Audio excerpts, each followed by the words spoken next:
Can I just throw it out there? Yeah, do it. Can I throw out, like, I'm just saying, talk to a lot of people around the league. Is there like a way to get LeBron James to the Suns? Play with Devin Booker, CP3, and Ayton? Wait a minute. There's a lot of draft picks that the Suns have. There's familiarity with James and LeBron, general manager.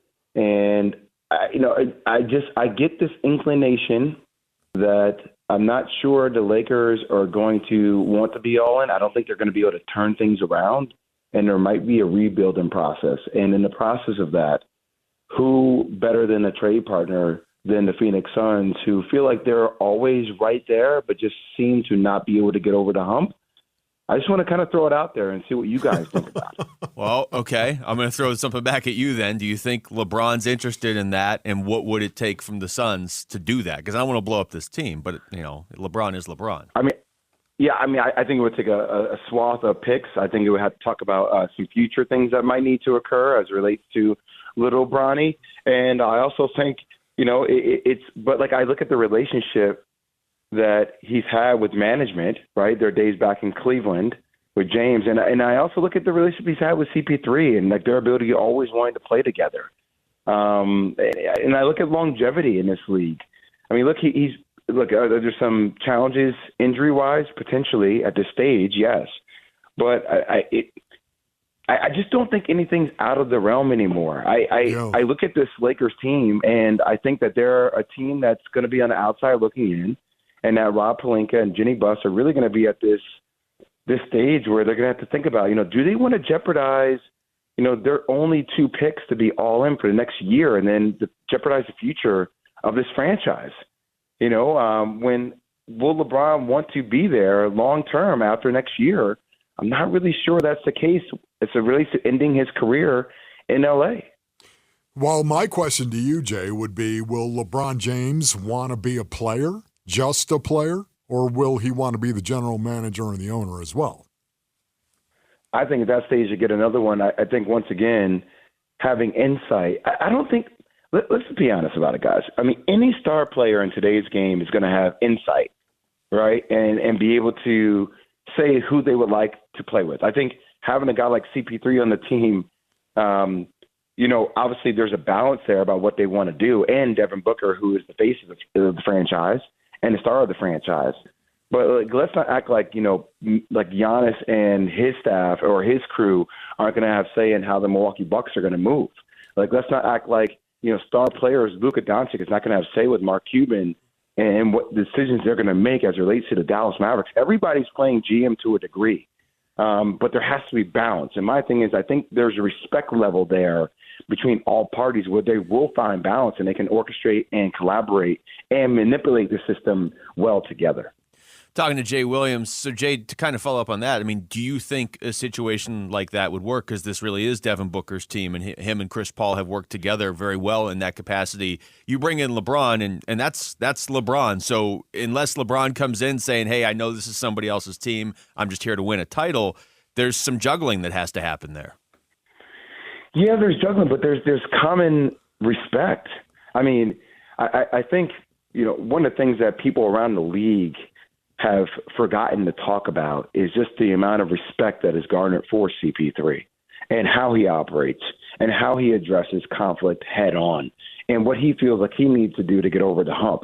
So I don't think anybody's just coming in saying, hey, this is the way it's going to go. Like, there's going to be almost like a round table, right? It's like the knights in King Arthur, and like Devin Booker is King Arthur, and everybody else are parts of the round table. Now, I know that might be hard for people to say LeBron James, not King Arthur and things of that sort, but like at this stage, if he wants to play with his son, if he wants an environment that's going to extend the years of his career, right? If he wants something that's close to the West Coast and it's not like a big pickup for him to leave L.A. and still stay intact with what he's building towards the latter part, I mean, come on. You talk about personnel that fits around how this guy likes to play. You're telling me Cam Johnson and Devin Booker and these guys and Ayton, that doesn't fit around how LeBron James would like to play at the end stage of his career, where he can post up, be a great passer, push the ball in transition. It's just the pieces feel like they fit, and he can play a faster speed. You know what? I'd rather beat LeBron than actually have him join the Suns. I'd rather beat him. That's just me. Wolf, I just wanted to bring it out of you. That's why I just threw it out there. I wanted to bring it out of you. You just did, Jay. No doubt about it, man. Well, Jay, I would I say took this. a swing at it, Wolf, you know? I mean, that's not the first time we've heard that connection. I think you made it a lot more realistic than in the offseason when we heard it. But I would say whether it's LeBron or not, doesn't this roster kind of feel incomplete right now? And not just because they lost the last 2 games, but with the whole Jay Crowder thing, and they don't have as much depth as they did last year. Doesn't it feel like some sort of move is coming for the Suns?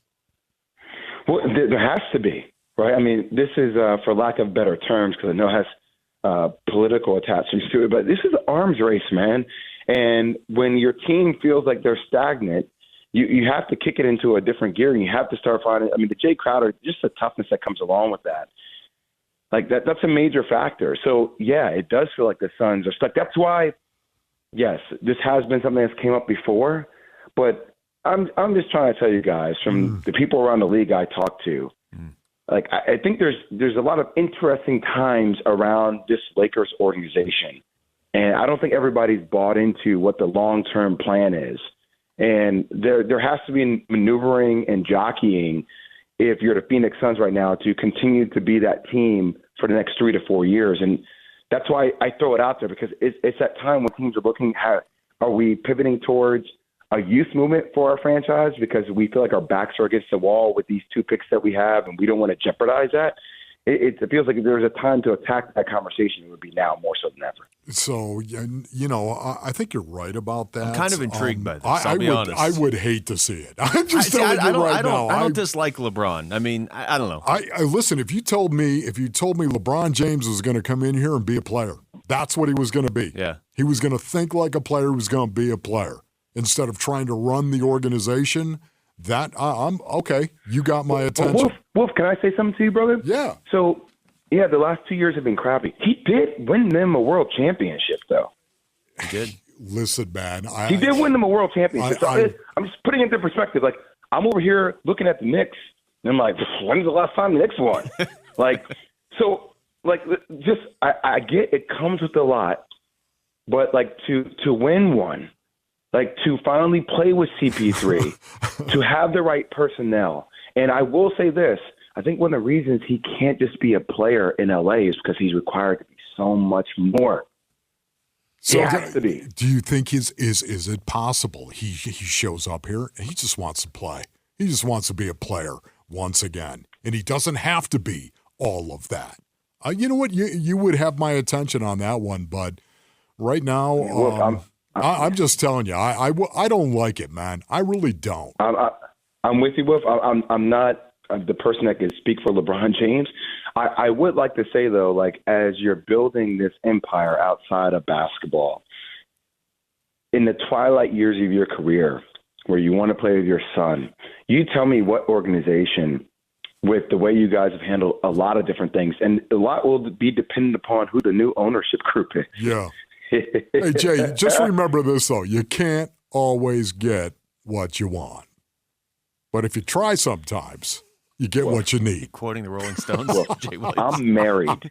You don't think I hear that every day of my life?